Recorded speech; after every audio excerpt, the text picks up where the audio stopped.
wabarakatuh. Di video ketiga ini membahas penilaian tengah semester 2 untuk kelas 5 pelajaran IPA. Jadi kemarin kan udah video sebelumnya udah IB Indo sama PKN. Ini lanjut ke IPA. Sama masih tema 6. Kita langsung saja nomor 1. Benda yang dapat menghantarkan panas dengan baik disebut, bendanya. Kalau bendanya itu belakangnya pakai tor. Jadi benda yang paling baik menghantarkan panas adalah konduktor. Kalau konduksi adalah caranya, sedangkan konduktor adalah bendanya. Kalau isolator kan benda yang tidak dapat menghantarkan panas. Nomor 2, bahan yang digunakan untuk pegangan setrika bersifat. Untuk bahan pegangan setrika agar tidak panas, maka menggunakan bahan isolator. Jadi yang A. Nomor 3, benda ini bersifat isolator. Benda ini memiliki sifat ringan, lentur, dan tahan terhadap panas. Benda tersebut adalah kaca, bukan, tidak lentur. B, karet, iya betul. Jawabannya yang tepat B, besi tidak lentur, aluminium tidak lentur. Berarti untuk kata kuncinya di sini lentur, ringan juga, yang tepat adalah yang B, karet. Nomor 4, benda yang memiliki sifat-sifat tersebut adalah termasuk bahan konduktor, kedap air, tidak sebaik logam, sifat konduktornya tembus pandang. Dari ciri-ciri di sini, ini ada ciri-ciri yang menjadi ciri khas utama, yaitu tembus pandang. Kaca ya, seng tidak, buku tidak, kayu tidak, yang tepat kaca. Nomor 5, kita sering menggunakan bahan konduktor dan isolator dalam kehidupan sehari-hari. Salah satu benda tersebut adalah setrika. Bagian setrika yang dapat menghantarkan panas adalah, setrika kan digunakan di bagian bawahnya tuh untuk menyetrika, karena memang di bagian bawah adalah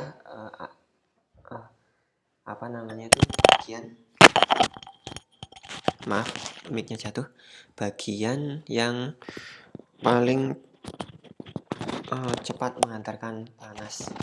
Jadi jawabannya adalah bagian dasar. Oke.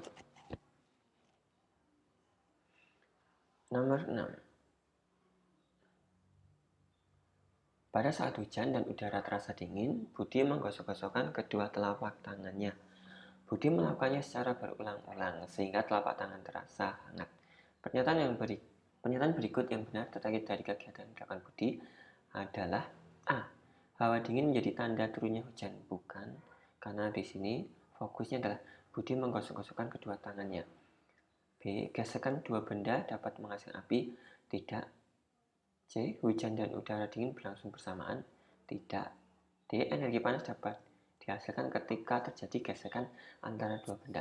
Itu yang tepat, karena di sini kata kunci adalah Budi menggosok-gosokkan kedua telapak tangannya sehingga menghasilkan energi panas dan tangannya terasa hangat.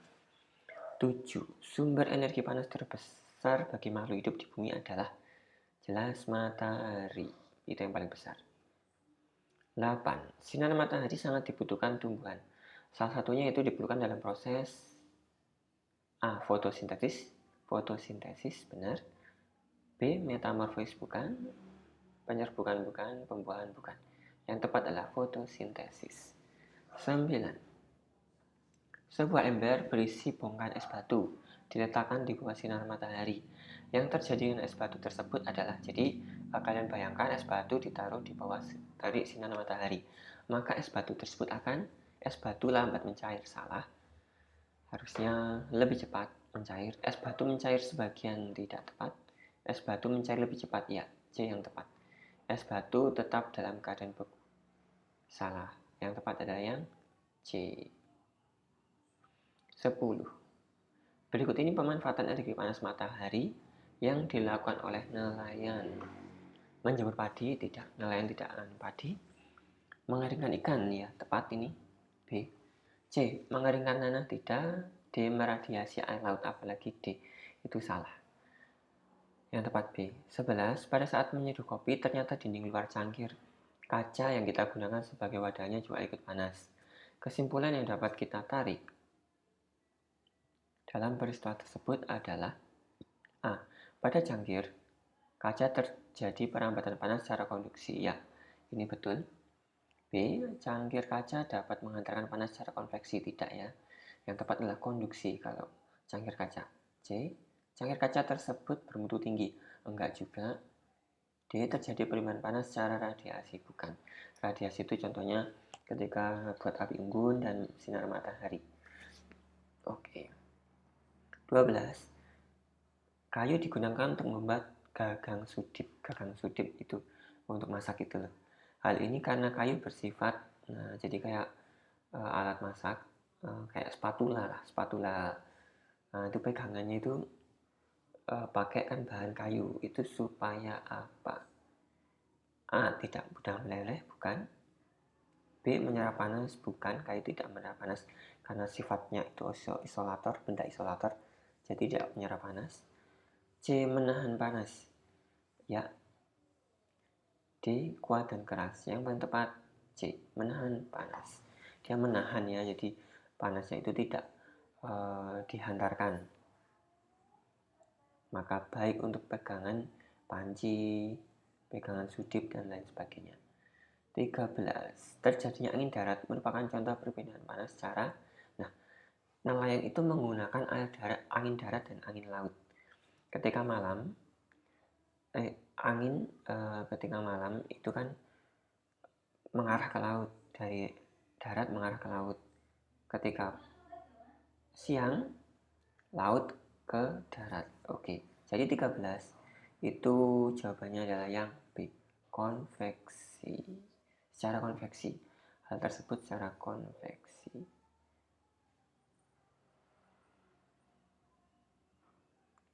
14. Pada saat kita berjemur di bawah sinar matahari, maka lama-kelamaan kulit akan terasa hangat. Hal ini merupakan contoh perpindahan panas secara. Ketika kita berjemur di bawah sinar matahari, lama-kelamaan kulit terasa hangat. Hal ini merupakan contoh perpindahan panas secara A. Konduksi bukan, B. Konveksi bukan, C. Radiasi. Ya, kalau konduksi kan kayak gitu, kalian memanaskan benda seperti besi itu terasa panas. Contoh konveksi tadi perpindahan angin laut, angin darat.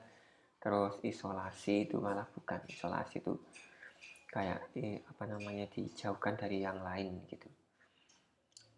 15. Warna pakaian yang paling mudah menyerap panas matahari adalah abu-abu, putih, kuning, hitam. Yang paling tepat hitam. D jawabannya. Kalau putih malah memantulkan panas, tidak menyerap. Temperatur udara di siang hari sangat panas. Untuk mengurangi efek panas sebaiknya menggunakan. Ketika temperatur panas, maka kalian akan kegerahan. Sebaiknya menggunakan apa? A. Pakaian yang ketat berwarna gelap, salah. B. Pakaian yang longgar dan berwarna putih, betul. Ini yang B jawabannya. C. Jaket bulu kapas buatan, salah, tanpa panas malah. D. Jaket kulit yang tebal, ini juga salah. Yang tepat yang B. 17. Bagian diberi huruf A terbuat dari besi, kayu, plastik, aluminium. Tepat adalah besi, karena yang paling bagus dalam mengantarkan panas.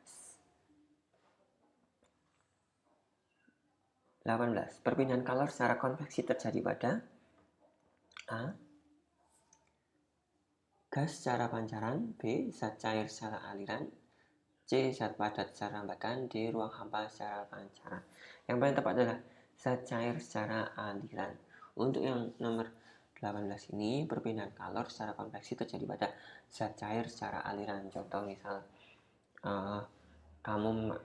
kalian memanaskan air gitu ya. Memanaskan air itu kan embun-embunnya kan ke atas tutupnya. Nah, itu konveksi. Kita contoh konveksi ya. Contoh konveksi dalam IPA.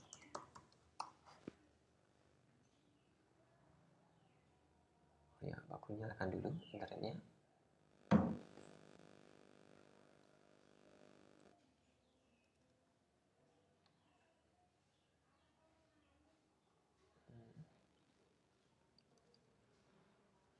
Oke, nah ini air mendidih. Di sini panas akan berpindah dari kompor ke panci secara konveksi ya. ketika kalian panaskan air di panci, itu airnya akan naik ke atas, tutup, dan tutupnya akan masa panas. Nah, itu perpindahan secara konveksi. Lanjut. Untuk lanjut sebentar mic-nya. Untuk yang nomor selanjutnya, nomor 19. 19. Sendok terasa panas saat digunakan untuk mengaduk teh panas. Hal ini membuktikan terjadinya aliran panas secara apa tuh? Yang tepat adalah konduksi, kan perpindahannya ada perambatannya, ada apa namanya itu besi untuk merambat di sendoknya tersebut. Jadi itu secara konduksi. Kalau konveksi aliran air itu, radiasi itu pancaran. Nah, 20. Bahan yang digunakan pada peralatan wajan tergolong dapat menghantarkan panas. Peralatan tersebut terbuat dari bahan. Nah, untuk wajan itu tergolong memang sebagai benda konduktor. Ada yang memakai besi, ada juga yang memakai bahan lain. Di sini bahan lainnya adalah kayu, karet, plastik, aluminium. Yang tepat adalah aluminium. Selain ringan, aluminium tersebut bisa untuk menghantarkan panas. Oke, untuk pembahasan IPA sekian dulu dari Pak Guru. Terima kasih. Assalamualaikum warahmatullahi wabarakatuh.